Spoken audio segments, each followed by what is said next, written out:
দুপুরের প্রখর রোদে একজন যুবক ছুটে চলেছে বাজারের দিকে।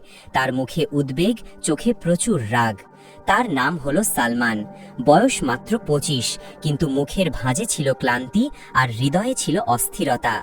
কারণ গত কয়েক বছর ধরে সে জীবনে কোনো কাজেই সফলতা খুঁজে পায়নি। কখনো ব্যবসা বাণিজ্যে ক্ষতি, কখনো বন্ধুর বিশ্বাসঘাতকতা, আবার কখনো মানুষের তুচ্ছ তিরস্কার। সে ভাবত, আমি তো সবসময় পরিশ্রম করি, চেষ্টা করি, কিন্তু কোনো কিছুতেই তো আমি সফলতা পাচ্ছি না। তবে কি আল্লাহ আমাকে সাহায্য করেন না? বাজারের মধ্যে পৌঁছে সে দেখল তার দোকানের সামনে অনেক মানুষের ভিড়।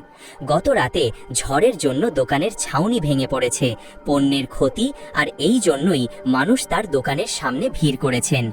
এক লোক বলল, সালমান, হয়তো তোমার ভাগ্যেই লেখা আছে ব্যর্থতা।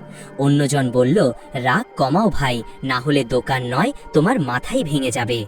সালমানের মুখ লাল হয়ে উঠল। সে গর্জে উঠল, তোমরা কি জানো আমার কষ্টটা কেমন? আমি সারা রাত জেগে কাজ করি, আর তোমরা ঠাট্টা করছো আমার এই অবস্থা দেখে।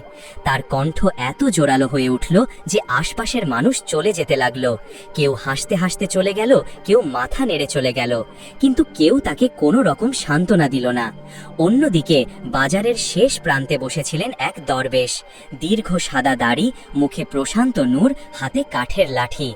তিনি বাজারে এসে কিছু বিক্রি করতেন না, শুধু বসে বসে নীরবে মানুষকে দেখতেন, যেন তিনি তাদের অন্তর পড়তে পারেন।